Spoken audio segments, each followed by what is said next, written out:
If I move over to talking about the economy, you're aware in the last 10-15 days there have been quite a few measures and steps and indicators which have shown that the recovery is happening and distinctly clearly happening. The Composite Purchase Managers Index has risen to 58.9 in October, and the previous month it was at 54.6, and therefore this is the strongest increase that you've seen in output in close to 9 years. So that itself shows it is just not the pent-up demand, but also a strong pitch for recovery. The next is about the energy consumption growth. That's been at a very high level. If you look at year-on-year comparison, it's at 12%, October to October, 2020, 2021. The GST collections, of course, even as it was announced, had touched 1.05 gross, 1.05 lakh crores, and it's a 10% year-on-year comparison. Daily railway freight tonnage also has grown by 20% year-on-year, and if you were to look at the previous week comparison, we are taking it that it is year-on-year 12% was the figure earlier.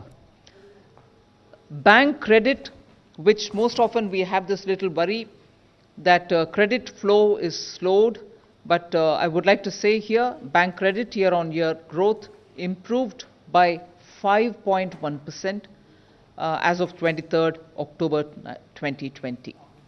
Of course, markets, you're watching, markets are at record high.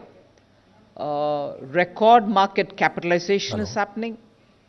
Net investments, FPIs, is positive, and the reserves like never before of foreign exchange is at $560 billion.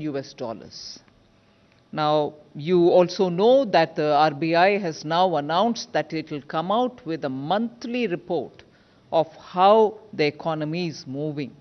And the first of such series of monthly reports, it used to give us reports even earlier, but now looking at the economy, they are giving us this monthly report, which predicts a strong return to proper growth of the Indian economy, to positive growth, and in Q3 itself there could be a strong growth which will bring into the positive terrain, and the expectation earlier was that it will be probably in the fourth quarter that we will reach that kind of a number, but RBI predicts probably that will happen even in the Q3. You also seen that several prominent economists have been writing as to what is the nature of this rebound, and it is just not due to pent-up demand. It's a sustainable, strong economic growth that which is being read by many economists who have been writing and also noticing that this growth is also getting energized by the unrelenting reform pitch with which a lot of strong steps towards systemic reforms are being taken by the government. So this is the strong recovery picture which I'd like to put before you. And like the earlier announcements, I'll do it in English and Anuragji would do it in Hindi.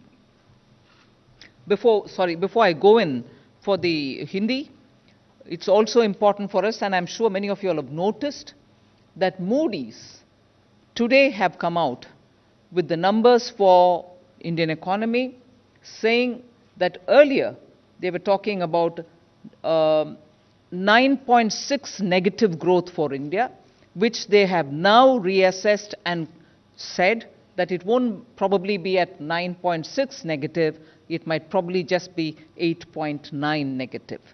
Whereas for 2022, they had come with a very clear indication that India will be growing at 8.1% earlier, but now they've corrected themselves and said probably India will be growing not at 8.1, but at 8.6.